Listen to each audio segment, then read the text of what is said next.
मंच पर उपस्थित वरिष्ठ महानुभाव, मेरे सामने बैठे हुए मेरे मित्र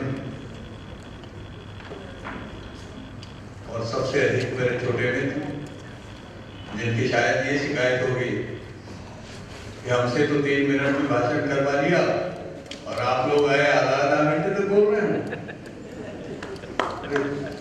इसलिए चिंता न करें, बहुत ज्यादा नहीं बोलना है। बहुत ज्यादा बोलने से ज्यादा बहुत ज्यादा समझना बहुत जरूरी है। और मेरी राय में सोशल मीडिया का उद्देश्य भी यही है।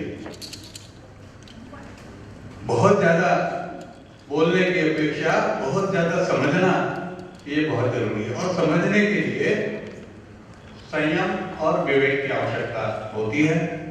जहां कहीं ये संयम और विवेक छूट जाता है, वहां कोई भी चीज हो, चाहे वो सोशल मीडिया हो, बड़ा संकट पैदा हो जाता है। हालांकि सोशल मीडिया पर व्याख्यान का ये विषय नहीं है, लेकिन मैं जो चंद बातें जो हैं सोशल मीडिया के बारे में वो मैं बताना चाहता हूँ। पिछले 50 वर्षों में मैंने प्रिंट मीडिया, इलेक्ट्रॉनिक मीडिया में करीब से काम किया है, करीब से सारे परिवर्तन देखे हैं। और इतनी तेजी से परिवर्तन मीडिया में आए जितने शायद किसी भी फील्ड में आए हों। आज से 50 साल पहले टाइप लेके एक हाथ से कंपोज करने की स्थिति, और आज फ्रैक्शन ऑफ सेकंड, चंद क्षणों में सारी खबर मिलती है प्रिंट मीडिया पर और वो दूसरे दिन आप तक पहुंच जाती है। दूसरी, आप गति की बात कीजिएगा, मीडिया की गति इतनी भयानक हो गई है जितनी शायद कभी नहीं थी। इवन यहां तक कि यह भी कहना पड़ेगा कि जो हमारा प्रक्षेपण होता है उपग्रहों का, उसकी जो गति होती है उसके मुकाबले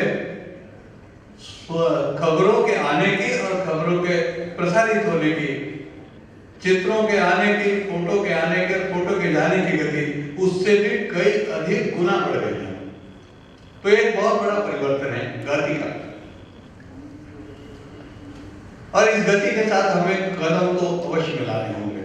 एक जमाना था जिस समय प्रिंट मीडिया के समय बहुत सारे लोग कहा करते थे, हमारे दादा भी कहा करते थे, अरे देख तीसरे दिन चौथे दिन गांव में जो अखबार आता है वो पढ़ लिया कर, उसमें लेख बहुत अच्छे होते हैं, संपादकीय बहुत अच्छे होते हैं, और देख ज्यादा चुटकुले नहीं देखना, कभी कभी डब्बू जी देख लिया करना।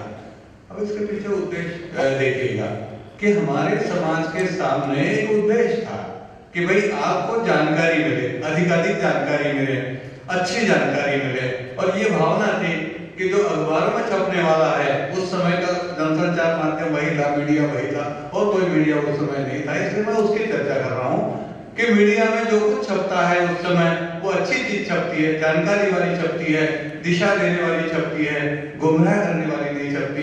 ये भावना हमारी पुरानी पीढ़ी में थी। लेकिन जैसे जैसे गति बढ़ती गई, वैसे वैसे मेरी पीढ़ी में बहुत ज्यादा परिवर्तन आ गया। अच्छी चीजों के साथ में दूसरी चीजें भी आने लगी, और एक हमें चुनने का और सूचनाएं भी इतनी प्रचंड गति से आने लगी कि अब चुनना एक बहुत अनिवार्य हो गया हमारे लिए। और खबरें चाहे सोशल मीडिया में हो या प्रिंट मीडिया हो, किस तरह आती है इसका एक बड़ा सुंदर नमूना मैं आपको बताता हूँ। एक पुलिट्जर करके बहुत पुराने पत्रकार रहे हैं, उनके नाम से आजकल अंतर्राष्ट्रीय पुलिट्जर पुरस्कार दिया जाता है। जर्मन थे, जन्म से दूसरे विश्व युद्ध में माता पिता मारे गए और बाद में किसी तरह छिप कर वो अमेरिका पहुंच गए। ये सारा उनका किस्सा उनकी जीवनी में आता है। और पुलिट्जर पुरस्कार जो आज दुनिया का सर्वश्रेष्ठ पत्रकारिता पुरस्कार माना जाता है। तो उनकी खबरों की दुनिया किस तरह शुरुआत हुई, उसका एक किस्सा उन्होंने अपने जीवनी में लिखा है कि सारा एक दिन अचानक किसी न्यूयॉर्क के बड़े अखबार में काम करने की उनकी बड़ी इच्छा थी, खबरें सही पहुंचाने की उनकी इच्छा थी, और उसके लिए उन्होंने काफी पढ़ रखा था। और अचानक उनका संपर्क अखबार के मालिक से हो गया, अखबार रखे गए और ये बताया गया कि भाई आप खबर लाइए। शाम का अखबार था, सनसनी वाली खबर चाहिए थी, और उस खबर के लिए कैसे प्राप्त की जाए वो खबर, ये बड़ी समस्या उस समय थी। और उन्होंने एक तरीका अपनाया जैसे पहले यहाँ सार्वजनिक नल हुआ करते थे, उसी तरह के सार्वजनिक नल उस समय न्यूयॉर्क में हुआ करते थे। एक पत्थर पर दूर बैठे बच्चों को बुलाया और कहा कि आप गोलियां लीजिए, टॉफियां लीजिए, और वो सामने से आने वाला जो सैंड है उसको नल की तरफ दौड़ाइए। बच्चों ने वही किया और नतीजा ये हुआ कि वहाँ भागम भाग शुरू हो गई, महिला घायल हो गई। और दूसरे दिनों से अखबार में सबसे बड़ी खबर छपी कि एक सार्वजनिक स्थल के स्थान पर इस तरह हुआ। दूसरे अखबार में खबर नहीं छपी।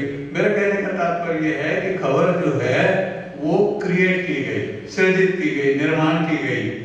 तो आज सोशल मीडिया में इस तरह खबरें क्रिएट की जाती है और उनको समझना बहुत जरूरी है कि कौन सी चीज हमारे सोशल नेटवर्क में आई है, किसे हमारे दोस्तों के साथ हमें शेयर करना है या किसे नहीं करना है। ये विवेक, ये निर्शील विवेक रखना बहुत जरूरी है। हमारी पत्रकारिता पश्चिमी पत्रकारिता जैसे नहीं है, हमारा नेटवर्क भी पश्चिमी पत्रकारिता की तरह नहीं है। हमारे यहाँ सबसे बड़ी बात है, जैसे माधव सेवा प्रतिष्ठान का है कि शिक्षा, सेवा और संस्कार, तो संस्कार वाली बात जो है, सेवा वाली बात है, वो भी हमारी मीडिया का बहुत ज़्यादा महत्वपूर्ण हिस्सा है। मैं अपने नई पीढ़ी से अनुरोध करेगा कि वो सोशल मीडिया का इस्तेमाल करते समय इस बात ध्यान अवश्य रखेंगे। ये विषय इतना बड़ा है कि उस पर बहुत देर तक बोला जा सकता है। क्योंकि मेरा आखिरी भाषण है और सब लोग बोर हो चुके हैं, इसलिए मैं आप सब लोगों से विदा लेता हूँ। कभी मौका पड़े तो इस विषय पर आपसे अवश्य बात करेंगे। आपने मुझे यहाँ बुलाकर मेरा जो सम्मान किया उसके लिए माधव सेवा प्रतिष्ठान और आप सब लोगों के प्रति मैं हृदय से धन्यवाद ज्ञापन करता हूँ।